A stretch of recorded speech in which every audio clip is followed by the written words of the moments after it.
नमस्कार. आज आपण एका अशा विषयावर बोलणार आहोत जो आपल्यापैकी अनेकांच्या देवघरात, पूजेच्या ताटात अगदी सहज दिसतो. शंकराच्या मंदिरात तर याच्याशिवाय पूजा अपूर्णच वाटते. आपण बोलतोय त्रिदल पत्राबद्दल, म्हणजेच बेलपत्राबद्दल.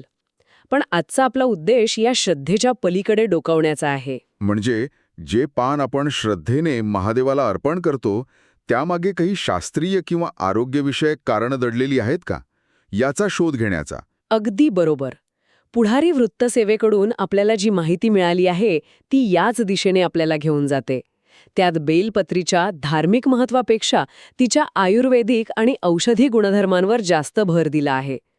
तर मग आजच्या या चर्चेत आपण हेच समजून घेणार आहोत की हे साधंसं दिसणारं पान आपल्या आरोग्यासाठी एक सुपरफूड ठरू शकतं का. चला या पानाच्या प्रत्येक दलाड दडलेल्या रहस्याचा शोध घेऊया. नक्कीच. सुरुवात याच मूलभूत प्रश्नापासून करूया की श्रद्धा आणि आरोग्य यांचा संबंध कसा जोडला गेला असेल. हो, कारण स्रोतांमध्ये हे स्पष्टपणे म्हटलं आहे की बेलपत्री फक्त धार्मिक प्रतीक नाही तर आरोग्यासाठी अत्यंत लाभदायक आहे. ही दोन क्षेत्र एकत्र कशी आली असतील हाच एक रंजक मुद्दा आहे. आणि इथेच आपल्या पूर्वजांची दूरदृष्टी दिसून येते. अनेकदा पारंपरिक गोष्टींमागे अनुभवावर आधारित ज्ञान दडलेलं असतं. विचार करा, एखादी वनस्पती औषधी आहे हे कसं टिकवून ठेवायचं. त्यावर ग्रंथ लिहिता येतील, पण ते सर्वांपर्यंत पोचतीलच असं नाही. पण जर तुम्ही त्या वनस्पतीला देवत्वाशी जोडलं, एका महत्वाच्या देवतेच्या पूजेचा अविभाज्य भाग बनवला, तर काय होईल. तर मग ती माहिती आणि त्या वनस्पतीचं महत्त्व पिढ्यानपिढ्या आपोआप जपलं जाईल. कोणीही ते विसरणार नाही. म्हणजे ही एक प्रकारे ज्ञानाच्या हस्तांतरणाची एक अनोखी पद्धत होती. नेमका हाच मुद्दा बेलपत्रीच्या बाबतीत हेच घडलेलं दिसतं. शंकराला जे अर्पण केलं जातं त्यात काहीतरी विशेष गुणधर्म असणार हा विचार यामागे असू शकतो. आयुर्वेदात बेलपत्रीला एक विशेष स्थान आहे. त्यामुळे श्रद्धेसोबत आरोग्याचा विचार नकळतपणे आपल्या दैनंदिन जीवनाचा भाग बनतो. धार्मिक महत्त्वामुळे त्या वनस्पतीचं जतनही होतं आणि तिचे औषधी गुणधर्मही लोकांच्या स्मरणात राहतात. खरंच हा खूपच वेगळा दृष्टिकोन आहे. चला तर मग याच्या प्रत्यक्ष फायद्यांबद्दल बोलूया. स्रोतानुसार याचा सर्वात मोठा फायदा पचन संस्थेवर होतो. अनेकांना ॲसिडिटी किंवा अपचनाचा त्रास असतो. बेलपत्री पचनशक्ती सुधारण्यासाठी उपयोगी ठरते असं म्हटलं आहे. बरोबर. आयुर्वेद तर सांगतच की बहुतांश आजारांचं मूळ हे बिघडलेलं पचनसंस्थेत असतं. या माहितीनुसार बेलपत्री ॲसिडिटी आणि अपचन यांसारख्या समस्यांवर गुणकारी आहे. पण इथे मला एक प्रश्न पडतो. आजकाल बाजारात ॲसिडिटीसाठी अनेक आधुनिक औषधं उपलब्ध आहेत. मग या स्रोतांनुसार बेलपत्रीचं वेगळेपण काय आहे? ती फक्त लक्षणांना दाबते म्हणजे तात्पुरता आराम देते की समस्येच्या मुळावर काम करते याबद्दल काही संकेत मिळतात का? खूप महत्वाचा प्रश्न आहे. स्रोतांमधील माहितीचा रोख पाहता असं दिसतं की बेलपत्री फक्त तात्पुरता उपाय नाही. आधुनिक औषधं अनेकदा पोटातील आम्ल किंवा ॲसिडला न्यूट्रलाइज करण्याचं काम करतात, ज्यामुळे लगेच आराम मिळतो. पण बेलपत्रीची कार्यपद्धती त्याहून वेगळी असावी. ती पचनसंस्थेलाच बळकट करण्यावर भर देते. तिच्यातील घटक कदाचित पोटातील आम्लाचं उत्पादन संतुलित करतात आणि पचनक्रिया सुलभ करतात. म्हणजे ती फक्त आग विझवत नाही, तर आग पुन्हा लागू नये यासाठीची परिस्थिती निर्माण करते. अच्छा, म्हणजे पोटाच्या आरोग्यासाठी बेलपत्री एक प्रकारे सिस्टम रिसेट बटनासारखं काम करते असं म्हणता येईल. ती सिस्टमलाच दुरुस्त करते. अगदी तसंच. ती पचनसंस्थेला शांत करते, तिला आराम देते आणि तिची कार्यक्षमता वाढवते. त्यामुळे ज्यांना सतत जळजळ, गॅसेस किंवा पोट फुगल्यासारखं वाटतं त्यांच्यासाठी हा एक नैसर्गिक आणि दीर्घकाळ परिणामकारक उपाय ठरू शकतो. हे तर खूपच प्रभावी आहे. पण स्रोतांनुसार तिचं काम फक्त पोटापुरतं मर्यादित नाही. आजच्या जीवनशैलीशी निगडीत एका मोठ्या समस्येवरही तिचा प्रभाव दिसतो आणि तो म्हणजे मधुमेह.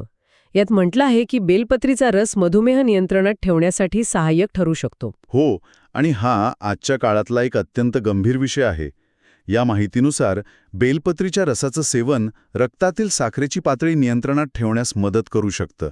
यामागे तिचे अँटी डायबेटिक गुणधर्म असू शकतात, जे स्वादुपिंडाच्या म्हणजे पँक्रियासच्या कार्याला मदत करतात आणि इन्सुलिनची संवेदनशीलता वाढवतात. इन्सुलिनची संवेदनशीलता वाढवतात याचा सोपा अर्थ काय? सर्वसामान्य व्यक्तीला हे कसं समजेल? छान प्रश्न आहे.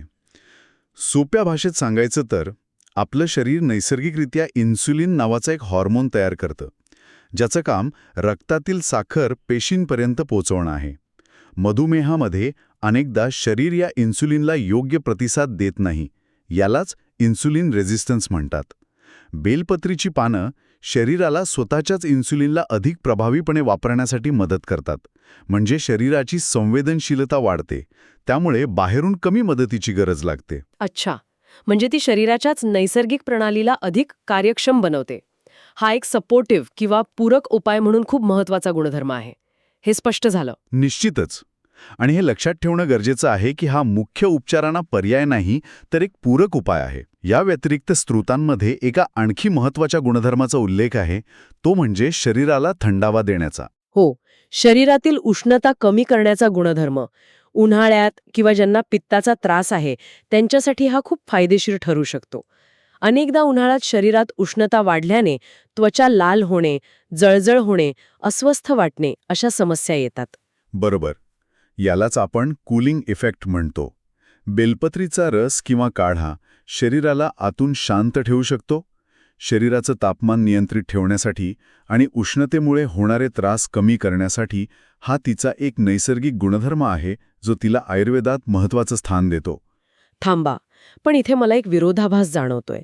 एका बाजूला आपण म्हणतोय की बेलपत्री शरीराला थंडावा देते आणि स्रोतांमध्ये पुढे असाही उल्लेख आहे की सर्दी, खोकला आणि घशातील संसर्गावरही बेलपत्रीचा काढा फायदेशीर ठरतो.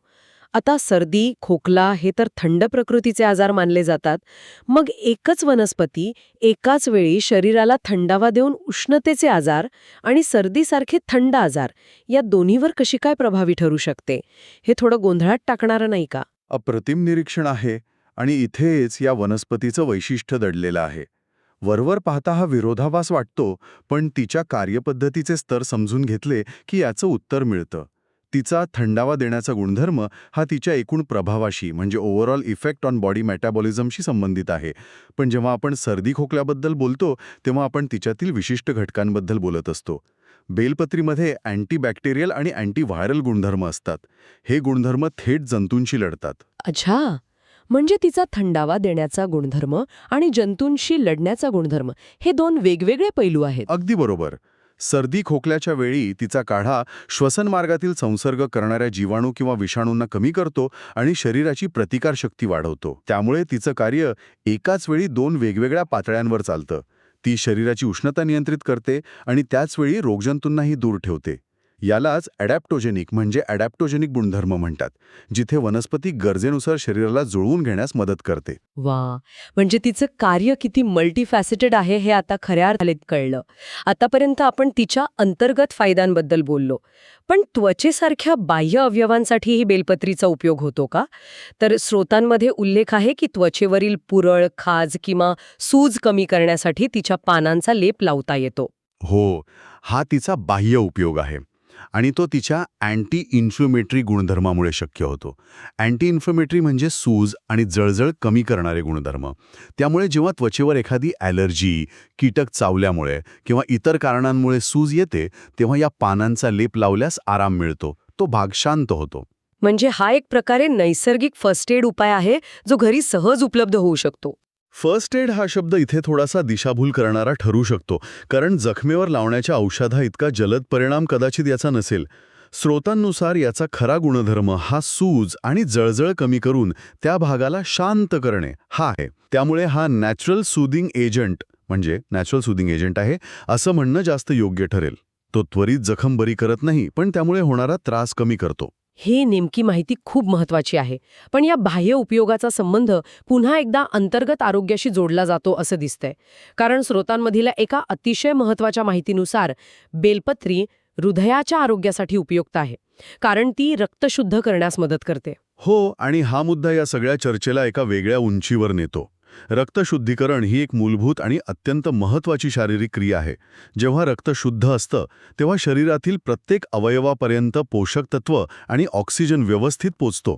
बेलपत्री ही प्रक्रिया सुधारते, ज्यामुळे हृदयावरचा अनावश्यक ताण कमी होतो. आणि उत्तम रक्त शुद्धीकरणाचा सकारात्मक परिणाम त्वचेवर दिसणं स्वाभाविक आहे, नाही का? अगदी. हे अगदी एखाद्या शहराच्या पाणीपुरवठा यंत्रणेसारखं आहे.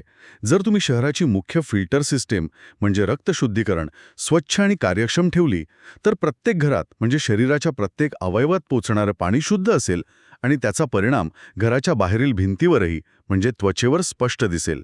त्वचा चमकदार आणि निरोगी दिसेल. वाह, हे उदाहरण खूपच समर्पक आहे. म्हणजे त्वचेची समस्या दूर करण्यासाठी फक्त वरून लेप लावून उपयोग नाही, तर आतूनही शरीर स्वच्छ असणं गरजेचं आहे. आणि बेलपत्री दोन्ही पातळ्यांवर काम करते. ती त्वचेला बाहेरून शांत करते आणि आतून रक्त शुद्ध करून तिला नैसर्गिकरित्या निरोगी बनवते. नेमका हाच मुद्दा आहे. आयुर्वेद नेहमीच समस्येच्या मुळाशी जाण्याचा प्रयत्न करतो, वरवरच्या उपचारांवर भर देत नाही. बेलपत्रीच्या बाबतीत हेच तत्व लागू होतं. तिचे फायदे एकमेकांशी जोडलेले आहेत. उत्तम पचन म्हणजे उत्तम पोषण आणि रक्तशुद्धीकरण म्हणजे निरोगी हृदय आणि त्वचा. ही एक साखळी आहे. खरंच, आजच्या चर्चेतून बेलपत्रीकडे पाहण्याचा एक संपूर्णपणे नवीन दृष्टिकोन मिळाला. तर ह्या सगळ्या चर्चेचा सार काय आहे?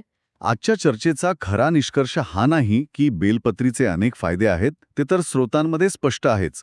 खरा निष्कर्ष हा आहे की ही वनस्पती होलिस्टिक वेलनेस म्हणजे सर्वांगीण आरोग्याच्या तत्वाचं एक उत्तम उदाहरण आहे. ती फक्त एका आजारावर किंवा लक्षणावर काम करत नाही, तर पचनसंस्थेपासून रक्तशुद्धीकरणापर्यंत आणि प्रतिकारशक्ती वाढवण्यापर्यंत संपूर्ण सिस्टीम सुधारते.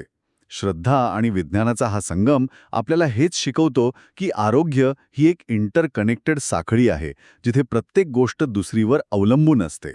अगदी बरोबर. जी गोष्ट आपण फक्त धार्मिक विधींचा एक भाग समजत होतो, तिच्यात आरोग्याचं किती मोठं रहस्य दडलेलं आहे हे आज कळलं. ती फक्त पूजेच्या ताटात ठेवण्यापुरती मर्यादित नाही, तर निसर्गाने दिलेली एक देणगी आहे. आणि हेच आपल्या परंपरेचं सौंदर्य आहे. अनेक गोष्टींमध्ये असे अनेक स्तर दडलेले असतात. फक्त ते उलगडून पाहण्याची आणि समजून घेण्याची गरज असते. आजच्या चर्चेत आपण बेलपत्रीच्या म्हणजेच बेलाच्या पानांच्या औषधी गुणधर्मांबद्दल सविस्तर जाणून घेतलं. यावरून एक विचार मनात येतो, जो आपल्या श्रोत्यांनाही विचार करायला प्रवृत्त करेल.